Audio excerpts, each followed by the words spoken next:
Perfecto, buen día. Don Leonardo y Orlando, buenos días. Buenos días, abogado Lucho, a Carlos Iván y a Luis Argemiro y a todos los ¿Cómo manavitas. amaneció? Bien, amanecimos bien. Tuvimos Adolorido por la pérdida de Liga de Puerto Viejo. sí, bueno, apenados por la situación, esperemos que se logre este año. No hay inundación porque salvar la nadie categoría. lloró por el clásico. No, estuvo Tuvo light, repartido. un clásico light. Pero está interesante la tabla en los 4 primeros que están Se puso súper interesante. muy cerca, ¿no? Pero el problema es que la próxima semana empieza a definirse porque juega Barcelona en el Monumental con Guayaquil Sport. Claro que Guayaquil está El que gana tercero. va y el que pierde se queda. El Melé va a jugar con Independiente del Valle a Quito. ¿Y Liga de Quito con quién juega? Liga de Puerto Viejo. Ve usted. Bueno, empecemos por un tema que está preocupando a la colectividad de cada una de las provincias del país, prefecto. El Congope convocó a una reunión la semana pasada, a mediados de semana, a todos los prefectos del país para tratar este tema de los recortes presupuestarios por parte del gobierno nacional. Se tomaron algunas resoluciones, el gobierno en cierto modo ha dado marcha atrás respecto del recorte a los municipios por más de 690 millones de dólares. ¿Qué pasa con los gobiernos provinciales? ¿A los gobiernos provinciales también les adeuda el gobierno nacional? Sí, hay dos preocupaciones centrales. La primera es justamente lo que usted menciona, Carlos Iván, de el acuerdo, los acuerdos que quedaron suscritos por el ministro anterior. Eso lo dijo usted, Richard Martínez lo dejó ya firmado. Y recientemente se publicaron, fueron de mayo y de septiembre, en los que se aplican recortes muy significativos para todos los gobiernos autónomos descentralizados. Eso se ha dado marcha atrás. Se ha dicho que se van a establecer en mesas técnicas. De hecho, ya tuvimos una primera reunión en base. El miércoles nos reunimos los gobiernos provinciales. El día anterior, el martes, se había reunido el presidente del Congope, el presidente del AME y la presidenta de Conagopare con el presidente de la República, con el ministro de Economía y Finanzas. Y se estableció también una participación de la Asamblea Nacional, donde también se mantuvo una reunión. En ese sentido, se ha dado marcha atrás a los acuerdos que establecían. ¿Fueron derogados esos acuerdos o todavía no están derogados? Están derogados ya. Ya, en firme. El último fin de semana se derogaron, pero también hay que decir muy claramente, el ministro de Finanzas, el viceministro han dicho, no es que los recortes no van. Van, o sea, vamos a socializar, van. Ahora, nosotros hemos planteado como Congope, en unas resoluciones, que los recortes no deberían ir más allá. Hay un pronunciamiento del procurador del 5% que establecen las recientes reformas que se aprobaron en este año, fueron promovidas por el gobierno nacional, que presentaron 2 proyectos de ley, uno que tiene que ver con reformas al Código de Planificación y Finanzas Públicas, donde se estableció ese límite y que cualquier porcentaje adicional tendría que pasar por aprobación de la Asamblea. Ese es un primer punto. El segundo punto son los atrasos. Atrasos de hasta 4 o 5 meses en el caso de los gobiernos provinciales, que es el nivel de gobierno en el cual hay mayores atrasos. ¿Desde cuándo le deben a Manaví? Nos deben ahora, de acuerdo a la liquidación de los valores que ellos están reconociendo, porque en la programación, hasta que no se revise un nuevo acuerdo que restablezca o se aproximen a los valores que inicialmente recibíamos a principios de año, por el primer cuatrimestre recibíamos 6.7 millones de dólares, que anualizado nos daba 80 millones de dólares. Eso se disminuyó a 4.300.000 dólares. Que no llega a 50 millones al año. Lo toman en un global, no reliquidan cuatrimestralmente, bajaba a unos 62 millones de dólares. Entonces, en ese sentido, la alícuota quedaría ya una vez que se pueda tener un año completo, o desde un inicio del año, como algo más de 5 millones de dólares.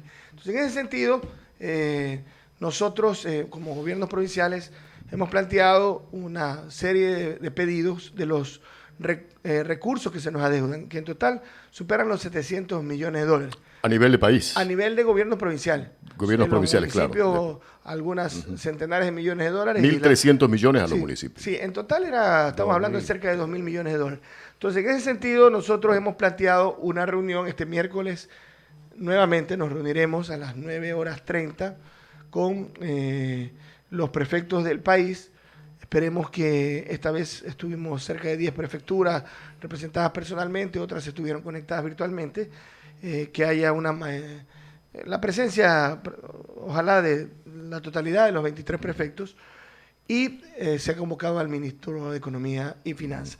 Entonces, el tema de los atrasos en Manabí, por el modelo de equidad territorial, por el IVA acumulado y por la competencia de riesgo, a la semana pasada, antes de la reunión, era 60.4 millones de dólares. Nos acreditaron 3.5 millones de dólares, un abono a la alícuota del mes de, prácticamente cubrieron el mes de agosto, el jueves. El jueves nos deben septiembre, octubre y noviembre. 3 meses ya vencidos, y adicionalmente todavía nos deben 27.7 millones del IVA. En ese sentido, también nos debían 4.7 millones de dólares del proyecto Carrizal-Chones, son recursos de la Ley de Solidaridad que pasan por el Banco de Desarrollo. Si bien es cierto, no han llegado las cuentas del gobierno provincial, se nos informó por parte del gerente zonal. Tuvimos una reunión con el viceministro de Economía y Finanzas el día viernes en horas de la mañana, de que ese día quedarían transferidos los recursos al BEDE. Ya están los recursos en el BEDE. El día de hoy, usted sabe, es feriado en Quito. Se comprometieron a que el día de mañana estén acreditados esos valores, que permitirán, es equivalente al 30% del valor del proyecto de la obra física, que es un contrato por más de 15 millones de dólares, poner al día a la empresa contratista. Nosotros hemos cubierto temporalmente valores, el avance del proyecto supera el 76%, ya incluso se ha cumplido el hito de avance físico, que es superior al 75%, para un tercer desembolso. Con eso se completaría cada desembolso del 30% del valor del proyecto, como 4 millones. O sea, faltaría un desembolso para que la compañía termine el proyecto. Nosotros aspiramos que es un 30% con lo que falta, ¿no? hemos financiado ya, con lo que llega el segundo desembolso, el proyecto se pueda terminar, y que de aquí al mes de enero, la primera quincena de enero, podamos recibir, ojalá que incluso pueda ser este mismo año, el tercer desembolso y seguir pagando planillas. ¿Hasta cuánto, en cuántos meses está atrasado el personal del gobierno provincial en sueldos? Ningún mes. Tuvimos un retraso de 3 días, lamentablemente. 3 días. En el mes de noviembre no pudimos. Desde marzo comenzaron, desde la pandemia. El atraso desde el inicio de nuestra gestión, venía un atraso de un mes, de 45 días, que era manejable. Pero ya los atrasos fueron creciendo mes a mes a partir de marzo, hasta llegar a tener atrasos de 4 meses. Pudimos sostener durante 8 meses consecutivos el pagar hasta fin de mes. Incluso pagábamos el penúltimo día, el antepenúltimo día del mes, las remuneraciones de trabajadores y empleados. Pudimos pagar algunos valores pequeños hasta el 30 de noviembre, el 1 de diciembre, y luego pudimos completar la nómina el día viernes 4 de diciembre. O sea, está al día ahorita. Están al día, y es más, hemos reservado de esos 3.5 millones, hemos reservado cerca de $1 millón para la 13ª remuneración, pagarlo un poco antes del plazo previsto en la ley, que es hasta el 24 de diciembre. Dígame una cosa, ¿no los ha golpeado ustedes el coronavirus en el gobierno provincial? Sí, hemos tenido recientemente. Porque he visto incluso yo el fin de semana tuvimos de un compañero que trabajaba en el patio, en la dirección de desarrollo de talento humano, falleció joven, profesional joven. Han fallecido varios compañeros, trabajadores, servidores administrativos, que lamentablemente no superaron la batalla ante el COVID-19. ¿Qué medidas están tomando? ¿A qué apoyo hay del Ministerio de Salud, pues, en especial? Bueno, nosotros en el tema hemos reforzado, tanto para la atención externa como para la atención interna, todo lo que tiene que ver con atención en salud, justamente prevención. Tenemos un equipo, un departamento de salud y seguridad ocupacional. Estamos haciendo permanentes desinfecciones. Lo hicimos este fin de semana anterior, a principios de esta semana. Adicionalmente, permanentemente, todos los días hay control de temperatura, el uso del alcohol, el teletrabajo se sigue aplicando, y adicionalmente, al menor síntoma, se toman las medidas de precaución. En el Departamento de Salud Ocupacional, el equipo médico, enseguida comienza a dar el tratamiento correspondiente. Y hemos venido coordinando con el Ministerio de Salud también muchas brigadas a la población general. Seguimos. Hemos atendido a la presente fecha, estimado abogado Lucho, más de 720 6.000 personas. Son 190.000 familias han sido visitadas casa a casa por parte de las brigadas del gobierno provincial, que se mantiene. Se mantiene al menos una brigada permanente conformada por un médico y un auxiliar de enfermería, visitando cada casa, cada rincón de la provincia. Nos acercamos ya a la mitad de la población que hemos podido visitar y se hace un protocolo, porque esto lo estamos haciendo en coordinación con el Ministerio de Salud Pública, derivando los casos al MSP, y hemos tomado más de 10.000 pruebas. Más de 10.000 pruebas. Lo que debería de hacer el gobierno centralista de Quito, lo están haciendo los gobiernos locales. No solamente la prefectura, las alcaldías también se mueven y todo eso. Entonces, parte de los recursos que deberían ser invertidos en obra, se los utiliza ¿para qué? Para cubrir las espaldas a las competencias del gobierno centralista. Pero según supe, Lucho y prefecto y Argemiro, la Asociación de Municipalidades del Ecuador tomó una decisión por la crisis económica que están atravesando, de suspender toda adquisición de insumos para llegar a la población y colaborar en esta pandemia. Yo no sé si la misma decisión ha tomado el CONGOPE, o va a haber restricciones respecto de adquirir, insisto, insumos para atender a la población por la pandemia del COVID, dadas las circunstancias económicas que se vive actualmente por parte de los organismos seccionales. Bueno, nosotros asumimos un compromiso con la provincia. Hay también compromisos que incluso fueron productos de la voluntad del gobierno provincial y que están plasmados en sesiones, en actas de sesiones del COE provincial. Por ejemplo, asumimos el compromiso de adquirir 5.000 pruebas más de PCR. Se han realizado 9.868 pruebas, que en este caso no le han costado un solo dólar, más allá de la logística, de todo lo que significa. ¿Cómo la financió? Básicamente con el apoyo de las universidades, la UCLA, la UES, la SPOL. Pudimos tomar 9.868 pruebas de PCR, pruebas rápidas. Eso sí, hemos adquirido en el gobierno provincial 4.631 pruebas, y pruebas cuantitativas, que estas fueron con la Universidad de Especialidad de Espíritu Santo, 571 pruebas cuantitativas, que no tuvieron costo y no han tenido costo para los hermanos manavitas, sobre todo para las familias de más escasos recursos. Entonces, el dato preciso hasta la semana anterior son de 726.580 manavitas que han sido atendidos en visitas puerta a puerta, cerca de 190.000 familias, y no vamos a parar de atender, porque si bien es cierto, es responsabilidad del gobierno central, no podemos ya invertir muchos más recursos de lo que iniciamos en la pandemia. Hemos destinado más de 4 millones de dólares solo en el sector de la salud. Nosotros tenemos 20 servidores en proyectos de salud.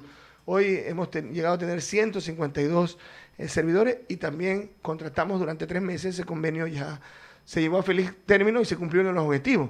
Nosotros le dijimos al gobierno, nosotros por 3 meses contribuimos con la contratación de 30 médicos, 30 profesionales de enfermería, 60 profesionales en total, con una inversión de más de $334.000, pero la idea es que de allí en adelante lo financie el Ministerio de Salud Pública. Eso está pasando, y ya esos profesionales que fueron escogidos a través de un proceso de selección ya se quedaron de manera, esperamos, permanente. Dependen Entonces, del Ministerio de Salud. Ya ahora dependen hoy del Hospital de Especialidades. Va a haber un concurso, ojalá que lo cumplan. Sí, bueno, ojalá que ya esas partidas sean permanentes. Eso, de acuerdo a los informes técnicos, sirvió para ampliar la atención en más de 50 camas. Con eso se amplió también lo que son camas en general. Se amplió las camas en unidades de cuidados intensivos y en cuidados críticos o intermedios. Entonces, en ese sentido, no nos arrepentimos, porque lo hacemos por la provincia, y también de alguna manera queríamos motivar y decir, nosotros estamos aquí presentes, pero, y lo hemos dicho en sendos manifiestos, en exhortos, en la exigencia de que el gobierno, y lo hemos dicho también la semana anterior, la exigencia de que a Manaví se lo atienda en el Hospital de Especialidades, y en general se ponga a punto todos los hospitales. El hospital de Chone, tan pronto se termine la construcción, sea efectivamente equipado con todo el personal, y también el hospital de Sucre y el hospital de Pernales, que se ha vuelto a contratar, que que se ejecute y termine lo más pronto posible los proyectos para ampliar la cobertura de salud en la provincia y adicionalmente se dote de profesionales de salud suficientes. Nosotros estamos prestos a apoyar en Jaramillo y Olmedo, que son los 2 cantones con mayor déficit en atención de salud. Hemos hablado incluso con el ministro de Salud, porque los alcaldes también están prestos a apoyar, porque son 2 cantones que no por ser de los más pequeños en población, no van a merecen, como todos, una atención básica en salud, ¿no? A ver, me piden acá que le pregunte, saliendo ya del tema de salud, ¿cómo ve el tema del contrato colectivo de Manaví Construye? Bueno, ese contrato colectivo está ya en manos del Ministerio de Economía y Finanzas. La pretensión original, que era de más de 5 millones, no, primero las liquidaciones se pagaron a todos, ¿no? Ya. Algunos las recibieron directamente, otros se consignaron los valores, eran un total de cerca de 90 extrabajadores. Los que no se decidieron acoger al traspaso con todos los derechos, derechos adquiridos, hacia la empresa pública Manaví Vial. Se le dio a servidores administrativos como a colaboradores que están regidos por el Código de Trabajo de pasar hacia la empresa pública Manaví Vial. Entonces, un contrato colectivo tiene, más allá de que nosotros expresamos la forma en que se elaboró, que se constituyó este contrato colectivo, porque la empresa ya estaba en una situación crítica. Hay un contrato colectivo para una empresa en marcha. Pero no obstante aquello, nosotros somos respetuosos, comparecimos ante el Tribunal de Conciliación y Arbitraje de más de 5 millones de dólares en pretensiones. En una primera instancia se aprobaron algo más de 200.000 dólares dentro del Tribunal de Conciliación y Arbitraje, que lo preside el Ministerio de Trabajo, el director regional del trabajo. En una aclaración y ampliación, en lo cual no estuvimos de acuerdo, fue un poco más allá y se reconocieron valores adicionales, cerca de 200.000 dólares adicionales, estamos hablando de $500,000, una 10ª parte de la pretensión inicial. Entonces, en ese sentido, en esta instancia se pasó toda la información tal como lo dispuso, en este caso tiene efectos de una sentencia de un juez, la información al Ministerio de Economía y Finanzas, que sin el dictamen favorable del Ministerio de Economía y Finanzas, el contrato colectivo no surte ningún efecto. Entonces, en ese sentido, nosotros vamos a aportar con toda la información y tan pronto, cuando haya una resolución, esto no depende del gobierno provincial, no depende de la empresa pública Manaví Construye hoy en liquidación, depende de un tercero, en este caso el Ministerio de Economía y Finanzas. Nosotros seremos respetuosos de cualquier decisión administrativa o judicial amparada en el marco de la Constitución y de la ley. A ver, otro tema. ¿Qué pasó con el proyecto de San Agustín? Bueno, el proyecto de San Agustín sigue por una decisión realmente que consideramos en contra de toda norma constitucional y legal de un juez de Pueblo Viejo. Manaví tiene suficiente capacidad y sistema de justicia como para que se resuelvan los problemas de Manaví en la provincia de Manaví. Se fue a buscar con una acción de protección, el representante legal de la empresa Ranicor, la suspensión de los efectos de la terminación unilateral. Bueno, hay 6,5 millones de dólares que tienen que devolverse, que entre otras cosas no están en la obra, y hemos cuantificado los recursos que nos tocaría a nosotros reponer la tubería que está mal instalada, que no cumple las especificaciones. ¿Qué están haciendo ustedes? Bueno, nosotros estamos primero defendiendo el interés público, hemos emprendido en un plan de compensación con obras, con albarradas, pozas. No, pero para resolver ese problema. Bueno, ya está en la sede de la Corte Provincial. Nosotros apelamos de manera inmediata, también apeló la Procuraduría, y esperamos que en la Corte Provincial, con sede en Babahoyo, esperamos que se nos notifique para la audiencia de la apelación. ¿Por qué no han cuadrado ustedes un juicio penal contra los contratistas? Bueno, nosotros, ya se inició un juicio. Ah, sí, ahí. Nosotros presentamos paralelamente, entre el 12 y 13 de septiembre del año anterior, primero un pedido a la Contraloría de un examen especial. Segundo, un pedido de control de legalidad, incluso que se piense en la declaratoria de nulidad ante la Procuraduría. No hemos tenido en el segundo caso respuesta. Y tercero, pusimos una denuncia porque uno de los informes habilitantes para un contrato complementario que consideramos absolutamente ilegítimo, porque después de que se había contratado la obra por 14 millones de dólares, se resulta que no hicieron una mínima inspección para darse cuenta de que había camaronera, que había laboratorios de larva, de que había un asentamiento del Midubi, y Pero ahí hay juicio penal a quienes hicieron los estudios, para empezar. A dos de los miembros, porque una de las funcionarias denuncia que le han falsificado la firma, Ya. se va por tráfico de influencia, Esa se puede es derivar en otro... no digo yo. A ver, ¿quién realizó los estudios? La administración anterior, Rucho. En la administración no, anterior. no, eso una no empresa voy. Una contratada. empresa privada. Ya, a esa empresa le piden Sí. un pronunciamiento, porque así señala la ley, para hacer un rediseño. Y la empresa le dice, oiga, ha ocurrido un terremoto. Esto necesita estudios más completos. No es cuestión nomás de hacer un rediseño de un cálculo por dónde debe ir la tubería. En esa zona siempre ha habido deslizamientos. Toda la vida, de acuerdo. Tosagua, por el 20, toda la vida ha habido deslizamientos. Entonces, ¿qué pasó? Que como ya habían estos asentamientos, casas de un plan habitacional de Midubi, familias que fueron reubicadas por el eso terremoto. era público y a la vista y eso Camaroneras no y movió todo. el terremoto. No Entonces lo movió, los que hicieron el estudio... es que los estudios fueron contratados en el 2013 y terminaron en el 2014. Entonces, la norma señala que los estudios deben ser actualizados. Cuando hay un desfase Siempre. entre Sí, los acuerdo. estudios, deben de ser actualizados, completos y todo. Le hago Eso no una se cumplió. pregunta. Eso Pero se no co- fue por eso, porque hay un pronunciamiento en otro contexto del Procurador General de que no es causal para una terminación unilateral la falta de estudios actualizados. Es en otro contexto, Claro. pero más allá de eso es la responsabilidad. Ha ocurrido un terremoto. Hay zonas donde siempre antes del terremoto ha habido deslizamientos, hay temas geológicos que resolver. Entonces cambiaron el curso de la tubería por la línea libre de la vía y lo pasaron a la línea donde estaban el talud de las montañas. Entonces, ¿qué pasa? Hubieron sobreexcavaciones, deslizamientos y seguían, hacían un hueco, había deslizamiento, excavaban más. Entonces, el proyecto no era de excavación de tierra, el proyecto era de riego.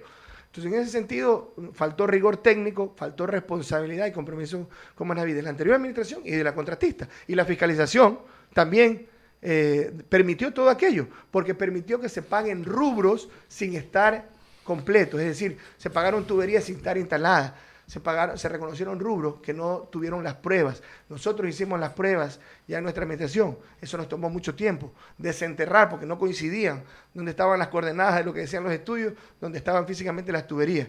Entonces, todas esas irregularidades las denunciamos a los organismos competentes. Pero lamentablemente a veces parece que aquí todavía en el Ecuador los pájaros le disparan a las escopetas. Entonces, un juez en una provincia vecina, hermana, pero que no tiene conocimiento, yéndose incluso ya en ese sentido hay pronunciamientos de que debe haber jurisdicción y competencia. ¿Sabe lo que dijo el representante legal? Le dijo que está temporalmente viviendo y las notificaciones se las hace aquí, que temporalmente estaba viviendo en Pueblo Viejo, pretendiendo engañar a la provincia. Entonces, hay audacia, ¿no? Hay audacia.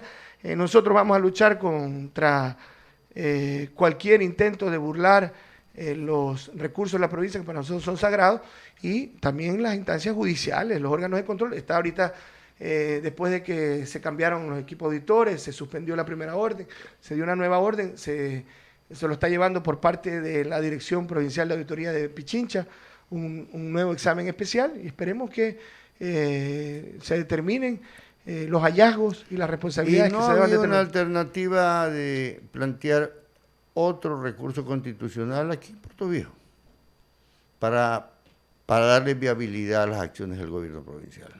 Bueno, nosotros estamos estudiando y todas las estrategias y todo en el marco de la Constitución y la ley las haremos prevalecer, haciendo prevalecer siempre el interés público, la legalidad de las actuaciones y sobre todo la transparencia. Entonces, en ese sentido, ya está muy próximo a darse la audiencia, esperamos que sea este mismo mes, que se revise. Tampoco un juez, por más, lo que ha pedido es que se suspendan los efectos, es decir, que no se ejecuten garantías, que no se le declare contratista incumplido. Esos son los efectos que están suspendidos. Nosotros hemos remitido una comunicación, porque nos pide incluso el juez las muestras de la reparación, entonces le pedimos al contratista que justifique todos los valores que están cobrados en exceso. Entonces, aquí no hay realmente, esto es un tema objetivo.